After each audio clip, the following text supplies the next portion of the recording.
राज ठाकरे दौऱ्यावर आहेत आणि आज वणीमध्ये ते छोटीशी सभा घेणार आहेत। वणी शहरात राज ठाकरे बाईक रॅलीसह शिवाजी महाराज चौकापर्यंत जातील आणि शिवाजी महाराज चौकात एका सभेला राज ठाकरे संबोधित करतील। राज ठाकरे आज काही उमेदवारांच्या नावाची घोषणा करण्याचीही शक्यता आहे। दरम्यान राज ठाकरेंनी वणीत सभा घेण्याचा निर्णय घेतल्यामुळे यवतमाळ जिल्ह्यातील पदाधिकाऱ्यांसोबतची त्यांची बैठक रद्द होण्याची शक्यता आहे।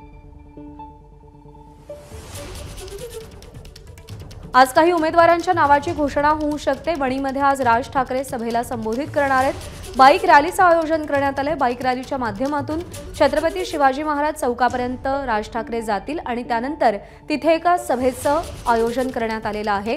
विधानसभा निवडणुकांच्या पार्श्वभूमीवर विविध मतदारसंघांचा आढावा घेण्यासाठी चाचपणी करण्यासाठी राज ठाकरे हे दौऱ्यावरती आहेत।